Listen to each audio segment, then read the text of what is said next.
Hello everyone. Today we are going to move towards our second chapter, which depends upon trigger. Our first chapter is completed by using stored procedure syllabus and its lectures. So I'm showing you the syllabus again.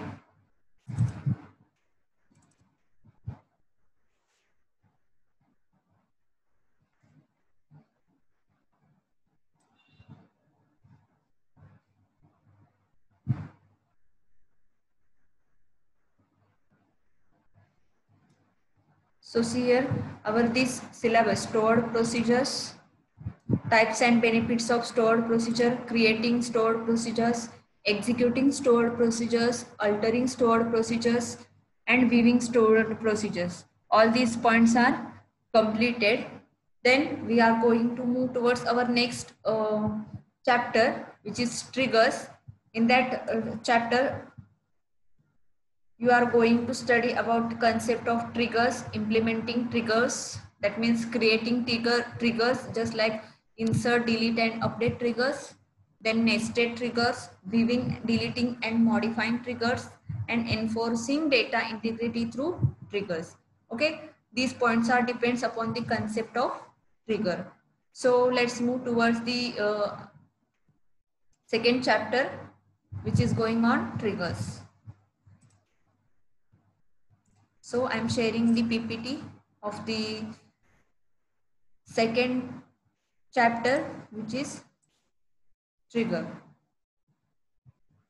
So in this lecture, we are going to study the contents concept of trigger, then creating a trigger. Here there are three types where you want to use for creating the trigger, which is after or before insert. Second one is after or before update, and third one is after or before delete. And after that, we are taking some example. Okay, so let's start with the concept of trigger. Then what is a trigger? A trigger is a set of actions which get executed automatically when a specified change operation such as insert, update, delete is performed on a particular table. Then second one is to generate data automatically. It validate input data. Then triggers provide another way to check the integrity of the data.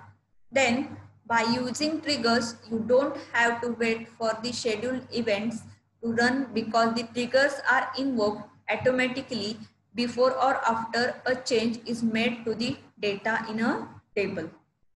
So I am explaining one by one.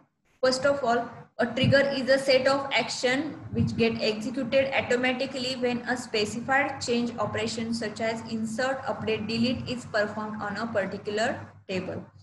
आता याच्यामध्ये काय असतं तर trigger म्हणजेच काय तर it is a set of actions and it is perform automatically. Trigger मध्ये जो काही कोड लिहिलेला आहे तो कोड ऑटोमॅटिकली एक्झिक्यूट होणार आहे. तो कधी होणार आहे तर याच्यामध्ये तुम्ही बघू शकता की याच्यामध्ये चेंज ऑपरेशन्स होणार आहेत.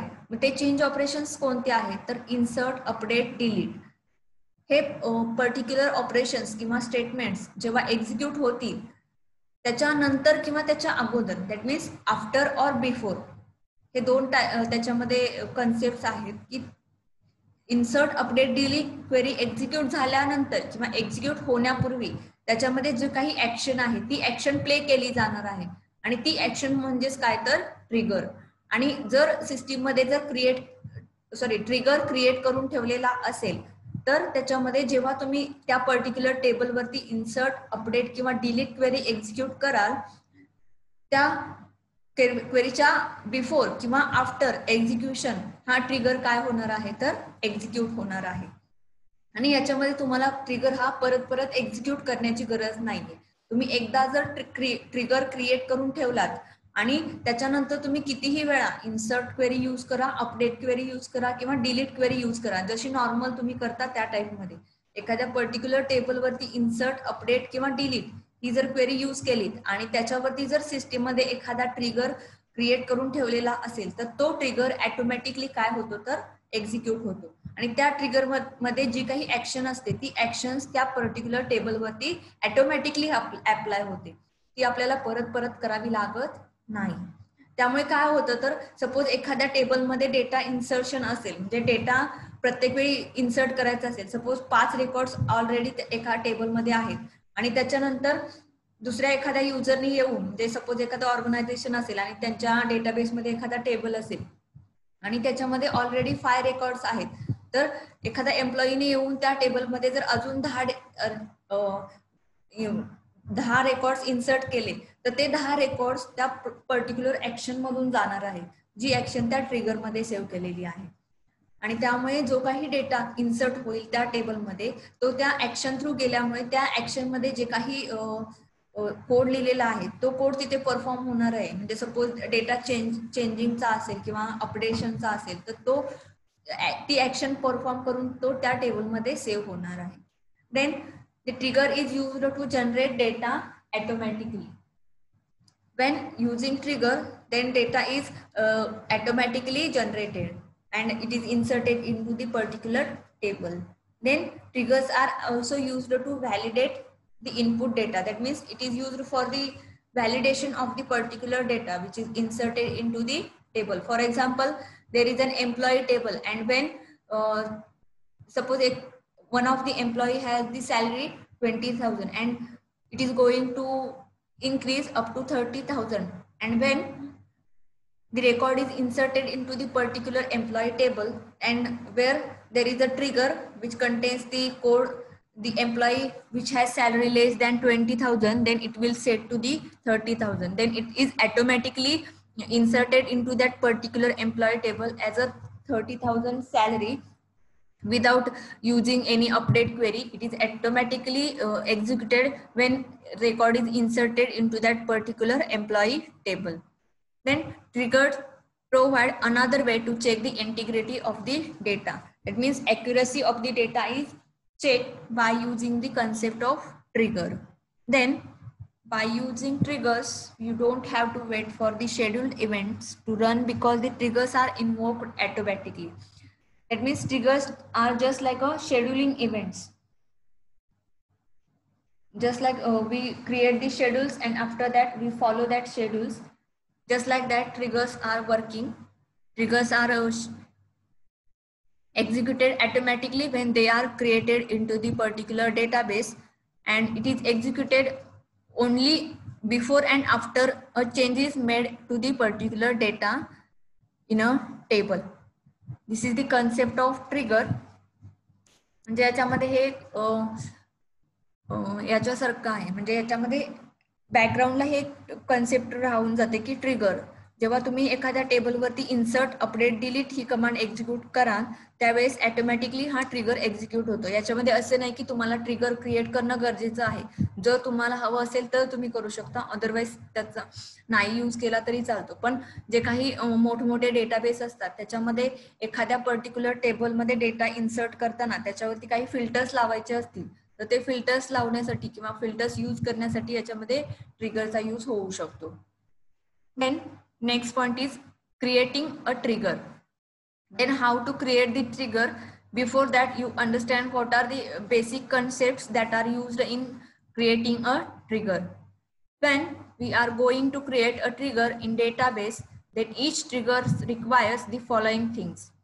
First one is distinct name, second one is table, then it is used such as a before or after on insert, update and delete statement and trigger body. आता याच्यामध्ये फर्स्ट बघा काय आहे distinct name. Distinct name म्हणजेच काय तर याच्यामध्ये ट्रिगरला एक नाव द्यायचे, स्पेसिफिक नाव असलं पाहिजे ट्रिगरला की त्या नेमने डिस्टिंक्ट म्हणजे डिस्टिंक्ट म्हणजेच काय तर युनिक नेम असलं पाहिजे. याच्यामध्ये रिपीटेड ट्रिगरचं नाव नसलं पाहिजे. कारण का तर एखाद्या ट्रिगरचं नाव रिपीट झालं तर त्या सिस्टीम डेटा सर्व्हरला समजणार नाही की याच्यामधला कोणता ट्रिगर अप्लाय करायचा आहे. त्यामुळे तर याच्यामुळे जे काही ट्रिगरचं नाव असलं पाहिजे ते डिस्टिंक्ट असलं पाहिजे, दॅट मीन्स युनिक असलं पाहिजे. त्याच्यानंतर आहे table. Every trigger will take one of the option which is table name and it is a single table name. म्हणजे ट्रिगर मध्ये देताना आपल्याला टेबलचं नाव मेन्शन करायचं आहे, पण ते टेबलचं नाव हे सिंगल असलं पाहिजे. एकाच वेळी आपण दोन टेबलवरती एक सेमच ट्रिगर अप्लाय नाही करू शकत. Then when the trigger occurs such as before or after on insert, update and delete statement, याच्यामध्ये बिफोर किंवा आफ्टर यापैकी तुम्ही एक कन्सेप्ट यूज करू शकता जेव्हा तुम्ही इन्सर्ट, अपडेट, डिलीट स्टेटमेंट वरती ट्रिगर अप्लाय करता त्यावेळी. आणि त्याच्यानंतर जी मेन पार्ट येणार आहे तो ट्रिगर बॉडीचा येणार आहे. तर आता याच्यामध्ये ही जी ट्रिगर बॉडी आहे किंवा याच्यामध्ये सिंटॅक्स ऍक्च्युअल कसा क्रिएट केला जातो हे तुम्हाला नेक्स्ट पार्ट मध्ये समजेल. याच्यामध्ये बघा आपण 3 टाईपने ट्रिगर क्रिएट करू शकतो. त्याच्यामध्ये एक आहे तो इन्सर्ट क्वेरी वरती, सेकंड आहे तो अपडेट क्वेरी वरती आणि थर्ड आहे तो डिलीट क्वेरी वरती. याच्यापेक्षा आपण बाकी कोणत्याही क्वेरी ट्रिगर मध्ये यूज नाही करू शकत. जशी सिलेक्ट वरती सुद्धा आपण ट्रिगर अप्लाय नाही करू शकत. याच्यामध्ये आपल्याला पर्टिक्युलर रेकॉर्ड इन्सर्ट करताना, अपडेट करताना किंवा डिलीट करताना आपण हा ट्रिगर यूज करू शकतो. आणि त्याच्यामध्ये 2 ऑप्शन्स आहेत. त्याच्यामध्ये आफ्टर, बिफोर, एकतर अगोदर किंवा नंतर या टाईपचे आपण ट्रिगर करू शकतो. आता ह्याच्यामध्ये इन्सर्ट क्वेरी आपण जर सपोज कन्सिडर केली तर आफ्टर म्हणजेच काय, तर इन्सर्ट जेव्हा आपण व्हॅल्यू इन्सर्ट करू त्यापूर्वी, म्हणजे आफ्टर म्हणजे त्यापूर्वी तो ट्रिगर एक्झिक्यूट केला जाईल. आणि बिफोर म्हणजेच काय, तर आपण एखादी व्हॅल्यू टेबलमध्ये इन्सर्ट केली त्याच्यानंतर तो ट्रिगर अप्लाय केला जाईल. म्हणजेच आफ्टर यूज केलं तर ट्रिगर हा ती क्वेरी एक्झिक्यूट होण्यापूर्वी एक्झिक्यूट होतो आणि बिफोर यूज केलं तर ती क्वेरी एक्झिक्यूट झाल्यानंतर ट्रिगर एक्झिक्यूट होत असतो. तर ह्याचा मीनिंग आहे after and before. So first of all we are going towards insert trigger. Then how to create the insert trigger. This is the syntax here. Create trigger, trigger name, after और before, insert. आता इथे बघा create trigger हा त्याचा statement आहे. Create trigger जसं आपण create table use करतो त्या टाइप मध्ये क्रिएट ट्रिगर, ट्रिगर नेम. तर ट्रिगर नेम द्यायचं आहे जे युनिक असेल, डिस्टिंक्ट असेल. त्याच्यानंतर आफ्टर और बिफोर हे तुम्ही या टाइप मध्येच लिहायचंय, म्हणजे 1 बाय 1 लाईनलाच लिहायचंय, त्याच्यामुळे तुम्हाला ते अंडरस्टँड होण्यासाठी इझी जाईल. त्याच्यानंतर आफ्टर और बिफोर यापैकी आपण कोणताही एक वर्ड यूज करणार आहोत. त्याच्यानंतर इथं क्वेरीचं नाव लिहायचंय. आता इथं आपण इन्सर्ट ट्रिगर यूज करणार आहोत. मी इथं सिंटॅक्स घेतलेला आहे इन्सर्ट क्वेरीचा. ऑन टेबल नेम इथे काय करायचं आहे तर टेबल नेम इन्सर्ट करायचे फॉर इच रो, म्हणजे प्रत्येक रो साठी हे अप्लाय होणार आहे. त्याच्यानंतर इथे सुद्धा 2 सेक्शन्स असतील. याच्यामध्ये आहे तो बिगिन अँड एंड. आणि या बिगिन एंड सेक्शन मध्ये पर्टिक्युलर जो काही सेट ऑफ ऍक्शन्स असणार आहेत किंवा त्याचा ट्रिगरचा जो काही कोड असणार आहे तो कोड या बिगिन सेक्शन मध्ये येणार आहे, बिगिन अँड एंड सेक्शन मध्ये. तर हा झाला सिंटॅक्स इन्सर्ट ट्रिगरचा. सर्व ट्रिगर साठी सिंटॅक्स सेम आहे, फक्त याच्यामध्ये क्वेरी वेगळी येणार आहे, ती आहे इन्सर्ट, अपडेट और डिलीट. आता याच्यामध्ये तुम्हाला काही प्रॉब्लेम आहे का बघा. याच्यामध्ये create trigger, trigger name, after और before, insert, on table name, for each row. आता याच्यामध्ये फॉर इच रो हा सुद्धा एक फिक्स कीवर्ड आहे आणि तो आपल्याला ॲज इट इज यूज करायचा आहे. Begin and end section. Okay, this is the first. And second, after, before, update trigger. याच्यामध्ये सिंटॅक्स सेम आहे. Create trigger is a keyword, trigger name जे युनिक असलं पाहिजे. त्याच्यानंतर आफ्टर और बिफोर दोन्हीपैकी एक यूज करायचं आहे. त्याच्यानंतर आहे update, on table name for each row, begin and end section. Begin end section मध्ये तुमचा याच्यामध्ये कोड येणार आहे. आणि त्याच्यानंतर जो थर्ड आहे तो आफ्टर और बिफोर, डिलीट ट्रिगर. सिंटॅक्स बघा. Create trigger, trigger name, after, before, delete, on table name for each row and after that begin and end section. ह्याच्यामध्ये तुमचा कोड येणार आहे. तर तुम्ही या तिन्ही मध्ये सिंटॅक्स बघितलात तर सगळ्यामध्ये सेम आहे. त्याच्यामध्ये फक्त इथं क्वेरी चेंज होते, इन्सर्ट, अपडेट और डिलीट. तुम्हाला कोणती क्वेरी यूज करून तुम्हाला ट्रिगर क्रिएट करायचंय त्या फक्त क्वेरीचं नाव लिहायचं इथे. तुम्ही तिन्हीपैकी कोणतीही एक ऍट अ टाइम यूज करू शकता. ऍट अ टाइम तुम्हाला 2 यूज करता येणार नाही. तुम्हाला जर यूज करायचं असेल तर त्याच्यामध्ये तुम्हाला रिप्लेस ट्रिगर किंवा क्रिएट और रिप्लेस ट्रिगर असा ट्रिगर यूज करावा लागेल. पण त्यापूर्वी आपल्याला फक्त जस्ट सिंपल ट्रिगर क्रिएट कसा करायचा आहे ते बघायचं आहे. त्यामुळे आपण ऍट अ टाइम एकच टाईपचा ट्रिगर कसा क्रिएट करायचा हे बघणार आहोत. Then one of the example here I am taking, suppose create trigger name. Here std is a trigger name. Before I am taking before म्हणजे त्या टेबल मध्ये व्हॅल्यू इन्सर्ट होण्यापूर्वी insert on student is a table name for each row. Then begin and end section आणि त्याच्यामध्ये मी code लिहिलेला आहे. Some of the code that is if marks are less than 50 then it will assign the marks to the 80. म्हणजे 50 जेव्हा insert query execute होईल तेव्हा जर त्या टेबलमध्ये मार्क्सची एंट्री ही लेस दॅन 50 असेल तर ती ऑटोमॅटिकली 80 ला काय होणार आहे, कन्वर्ट होणार आहे. म्हणजे ज्यावेळेस मी इन्सर्ट करताना जर सपोज मार्क्सचं फील्ड मी 40 एंटर केलं तर ते 40 टेबलमध्ये इन्सर्ट न होता ते ऑटोमॅटिकली कशाला असाइन होणार आहे तर 80 ला असाइन होणार आहे. So this is one of the example by using insert query of create trigger. Then I am showing you one of the example by using update command. So in next lecture I am going to show you how that triggers are actually work practically. So I am going to show you how the trigger is created. Here delimiters are used in MySQL. Suppose, okay, this is the starting of delimiter. Then before that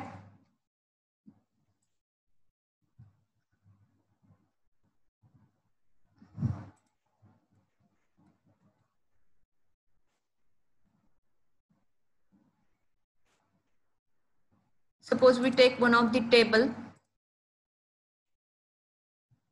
employee number, name, salary. Okay, I'm taking here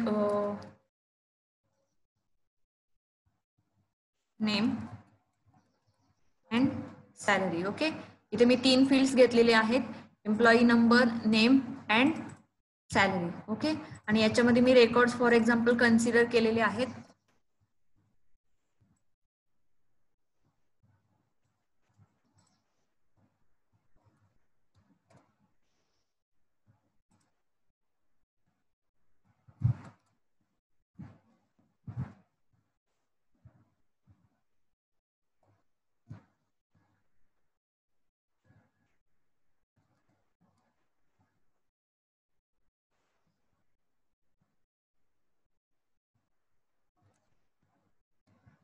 त्याच्यामध्ये मी salary घेतलेली आहे.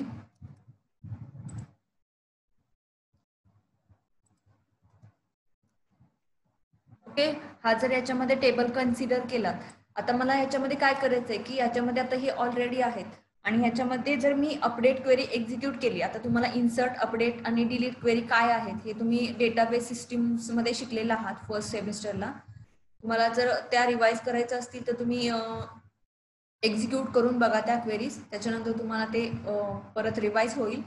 त्याच्यानंतर बघा आता या टेबलवरती आपल्याला update query आपण एक्झिक्यूट केली आणि या टेबलवरती मला असा ऍक्शन परफॉर्म करायचा आहे की याच्यामध्ये जर मी अपडेट क्वेरी एक्झिक्यूट केली तर याच्यामध्ये ज्यांची सॅलरी लेस दॅन 5000 आहे त्यांची इक्वल टू 5000 झाली पाहिजे. म्हणजे याच्यामध्ये लेस दॅन 5000 म्हणजे ज्यांची सॅलरी 5000 पेक्षा कमी आहे अशांची सॅलरी मला काय करायची आहे तर 5000 करायची आहे. तर हे ऑटोमॅटिकली झालं पाहिजे आणि हे ऑटोमॅटिकली कधी होणार आहे तर ज्यावेळेस मी त्या पर्टिक्युलर टेबलवरती ट्रिगर लिहून ठेवणार आहे त्यावेळेस. आणि ज्यावेळेस मी जेव्हा कधी अपडेट क्वेरी या टेबलवरती अप्लाय करेन तेव्हा ऑटोमॅटिकली ज्यांची सॅलरी लेस दॅन 5000 आहे त्यावेळेस ऑटोमॅटिकली ती सॅलरी 5000 होणार आहे. तर आता याच्यासाठी मला काय करावं लागेल तर मला याच्यासाठी ट्रिगर लिहून ठेवावं लागेल. तर त्याच्यासाठी ट्रिगर लिहिण्यासाठी मी काय करणार आहे तर ह्याच्यामध्ये बघा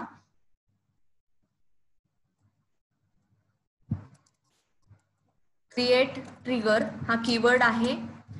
इथे मी ऑलरेडी लिहिलेला तुम्हाला शो केला होता. आता याच्यामध्ये मी तुम्हाला कसा लिहायचा तो पर्टिक्युलरली दाखवणार आहे. क्रिएट ट्रिगर, ट्रिगर नेम, इथे ट्रिगर नेम दाखवायचा आहे. सपोज मी घेतला EMP_ ट्रिग, युनिक नेम घ्यायचा आहे, रिपीटेड नाही झालं पाहिजे. Create trigger update check, sorry trigger name, तुम्ही नेक्स्ट लाईनला गेलात तरी चालेल. आता इथे तुम्हाला 2 कीवर्ड्स वापरायचे आहेत. याच्यामध्ये तुम्ही बघू शकता update, create trigger, trigger name, after और बिफोर. आफ्टर किंवा बिफोर हे आपल्याला यूज करायचं आहे. त्याच्यामध्ये मोस्ट ऑफ दी आपण जे ट्रिगर्स अप्लाय करतो ते बिफोर करायचे आहेत. म्हणजे टेबलमध्ये काही चेंजेस होण्या अगोदरच तो ट्रिगर काय होईल, एक्झिक्यूट होईल. Before update. Okay,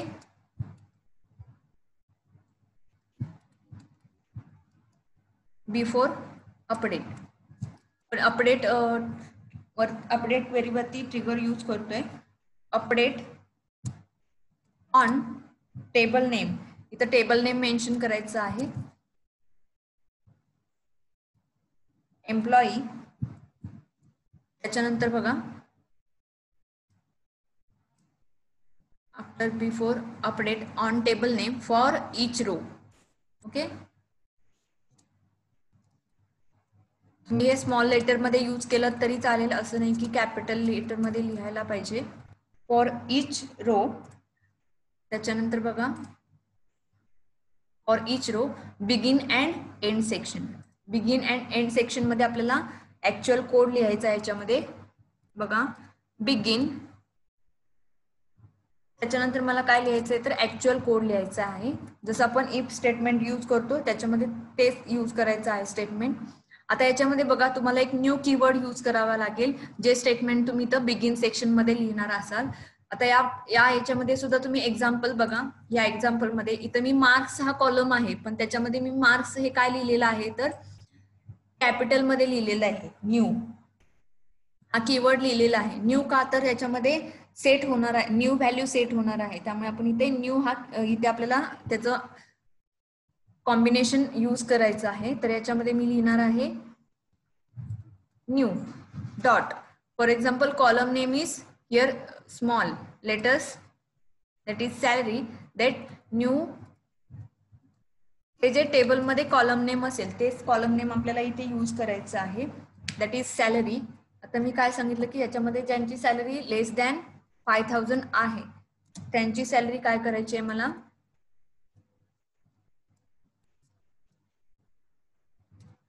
then